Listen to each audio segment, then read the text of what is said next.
Have you ever wondered why, in moments of crisis, some are handed a sword while others are handed a shovel?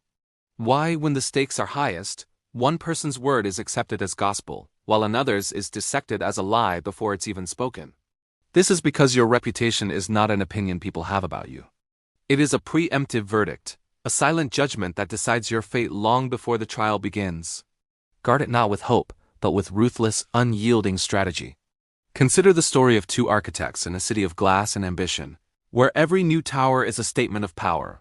Eleanor and Victor Cross. Eleanor built her reputation like a fortress, one stone at a time. She was never late. Her budgets were flawless, her models perfect. She once demolished a completed facade at her own immense cost because it was 2 centimeters off spec. The story became a legend. As a result, clients didn't negotiate her fees. They accepted them. Council members cited her name as the benchmark for guaranteed success.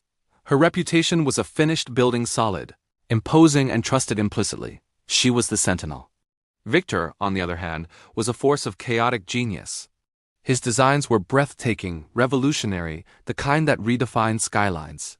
But he was a creature of passion, not process. He once missed a major project deadline, dismissing it as waiting for the right inspiration. He publicly humiliated a powerful councilman for having the aesthetic sense of a doorknob. He was admired, certainly, but he was also feared. A whispered joke circulated through the city's halls. A cross design is always late but never boring. His reputation was a leaning tower inspiring to behold, but everyone was just waiting for it to fall. He was the unreliable genius. Then came the crisis. The new Athenaeum Tower, the city's future library and its crown jewel, was complete. A public triumph.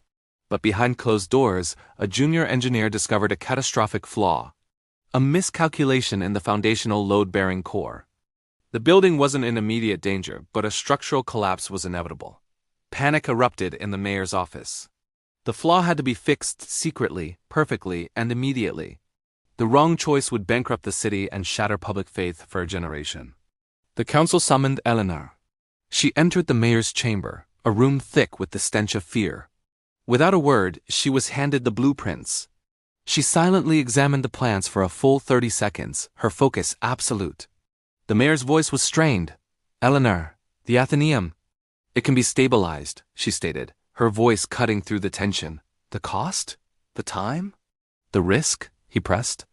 Eleanor looked up from the plans, her gaze unwavering and calm.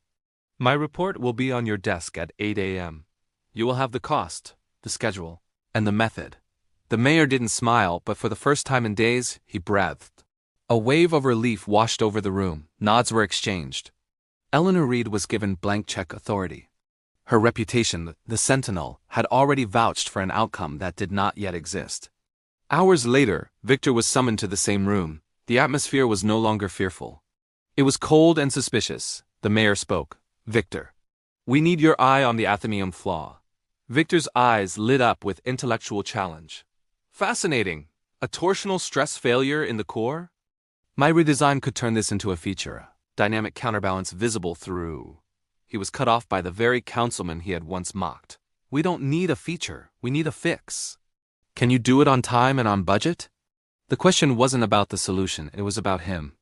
His past of missed deadlines and public outbursts was the only evidence they would consider. The verdict was already in. Victor was assigned as a subordinate consultant to Eleanor's team, his every brilliant sketch stamped for review. His reputation had convicted him. The flaw was in the concrete, but the true decisive flaw was already etched in their reputations. One was entrusted with salvation. The other was sentenced to oversight. The crisis did not create their standing, it merely revealed the verdict their reputations had delivered long ago. What is the one word people use about you when you leave the room? That word is your prison or your throne. Your reputation is not a shadow that follows you. It is the ground you stand on. If it cracks, everything you build upon it will fall. And once it is fractured forever, it cannot be repaired. Tonight choose your pillar: reliability, excellence, ruthlessness. Choose one. Tomorrow, let one single decisive act cement it into the minds of all who watch.